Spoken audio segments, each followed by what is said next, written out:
janji Allah kepada orang yang berdoa. Makanya doa itu benar-benar senjata orang mukmin, melebihi senjata apapun yang dimiliki oleh seseorang. Paling dahsyat itu kalau punya doa. Jadi kalau orang yakin kepada Allah, maka dan keyakinan dia kepada Allah lebih besar daripada keyakinan dia kepada apapun, maka selama dia masih bisa berdoa kepada Allah, dia tenang. Ada masalah dikit, oh Ilahi. Ada masalah dikit, Ilahi. Ada masalah dikit, Rabbi. Terus saja. Ada masalah sepele apapun, minta ke Allah. Ada masalah apapun, minta ke Allah. Dan kata Nabi, janganlah kalian menjadi lemah dalam berdoa, karena sesungguhnya tidak akan binasa seseorang selama dia masih berdoa kepada Allah. Itu hadis Nabi dari Aisyah.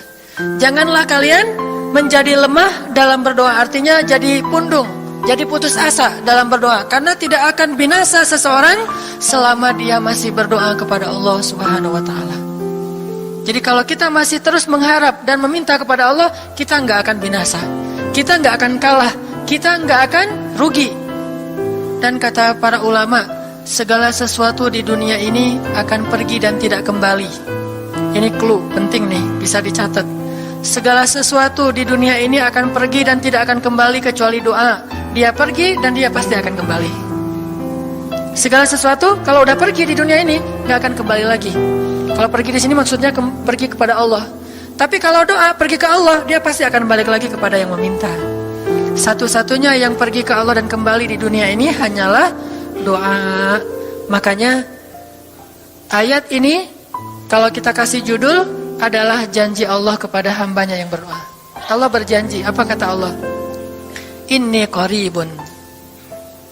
Aku itu dekat. Maksudnya gak mungkin aku gak dengar doa kalian. Begitu kita berdoa, kita pikir Allah dengar nggak ya?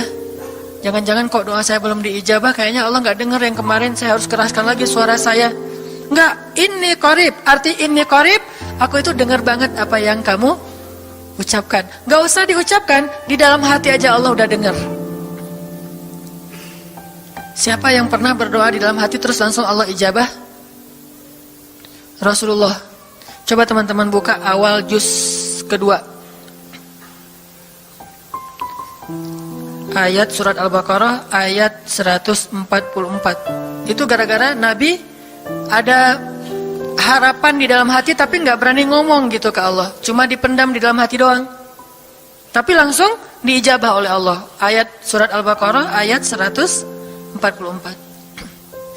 Allah berfirman, Qad nara taqalluba wajhika fis samaa فَلَنُوَلِّيَنَّكَ قِبْلَةً تَرْضَاهَا فَوَلِّ وَجْهَكَ شَطْرَ الْمَسْجِدِ الْحَرَامِ وَحَيْثُ مَا كُنْتُمْ فَوَلُّوا وُجُوهَكُمْ شَطْرَهُ وَإِنَّ الَّذِينَ أُوتُوا الْكِتَابَ لَيَعْلَمُونَ أَنَّهُ الْحَقُّ مِنْ رَبِّهِمْ وَمَا اللَّهُ بِغَافِلٍ عَمَّا يَعْمَلُونَ.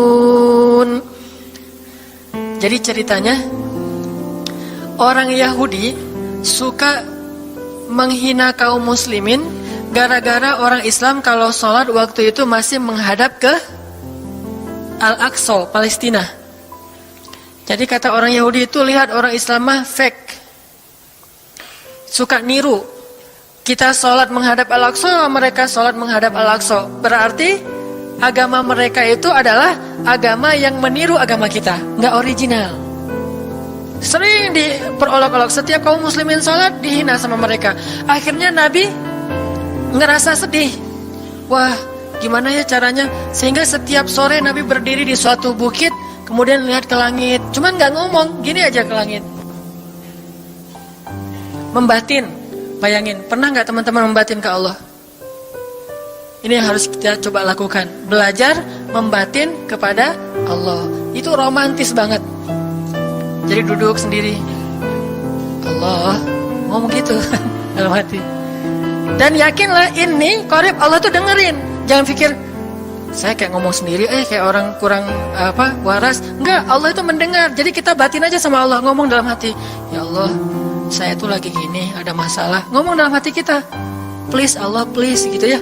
Nah, itu kalau kita membatin, inni qaribun wa asirru qaulakum aw ijharu bih innahu alimun bidzatis sudur.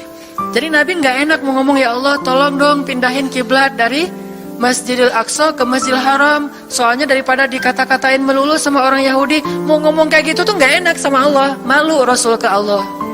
Masa kiblat aja minta dipindahin. Akhirnya Nabi cuma ngelihat ke langit aja tiap hari.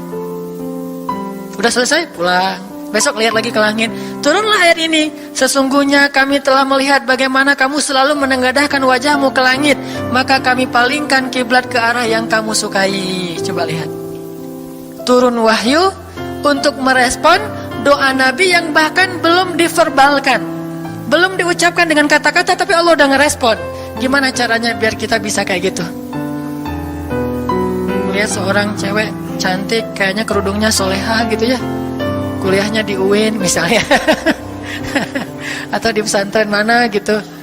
Ternyata pas kita tanya-tanya ke teman-teman kita, oh dia tuh lagi belajar Al-Quran di masjid, sekarang lagi hijrah banget, bahkan udah hafal juz amma, juz 30, Masya Allah. Terus dalam hati, aduh, ini kayaknya cocok menjadi ibu bagi anak-anak saya. Wih. Tapi dalam hati kan nggak berani ngomong nih. Tiba-tiba dapat berita, dia masih jomblo juga loh, belum ada apa-apa, nggak ada ikatan sama siapa-siapa. Oh gitu, membatin lagi, ya Allah, bisa nggak ya saya datang ke rumah dia? Tiba-tiba kita ngelewat, ketemu dia lagi benerin motor, lagi parkir motor depan rumah dia. Si Neng itu ternyata rumahnya di sini. Ternyata tetangga. Ada aja jalan tuh Allah mempertemukan. Allah tahu isi hati kita. Bisa nggak caranya sespontan itu? Gampang. Pengen sesuatu, Allah kasih. Padahal kita belum minta. Ini kan keajaiban doa nih. Cuman kita seringnya ngerasa udah minta berkali-kali kok nggak dikasih-kasih. Kita belajar sekarang. Rasul nggak usah minta pakai verbal, cuman membatin doang dalam hati, Allah udah ngasih. Pernah nggak teman-teman ngerasa kayak gitu? Ada kepengen sesuatu, tiba-tiba terwujud. Pernah kan? Tapi kepengennya yang baik-baik. Pengen misalnya, aduh, saya pengen banget umroh, cuman mau ngomong kayak gitu mah, saya mah orangnya kayaknya nggak mungkin bisa umroh kalau ngandalin harta. Orangnya nggak mampu, kerjanya juga pas-pasan, gimana mau umroh untuk makan aja susah. Tapi pengen banget dalam hati kita. Dan itu rindunya tuh rindu banget. Setiap kali ngelihat video atau tayangan di TV tentang umroh dan haji, menitikkan air mata. Saking kangennya ke Baitullah. Allah tahu itu dalam hati kita. Tiba-tiba ada jalan. Ada aja jalannya. Dan bisa dikasih sedekah, bisa juga hadiah, bisa juga door prize, bisa juga macam-macam. Pokoknya ada jalan aja, tiba-tiba bisa umroh. Dan saya sering banget membawa orang umroh. Di antara jamaah itu selalu ada 1 atau 2 orang yang umrohnya itu miracle, keajaiban dari Allah.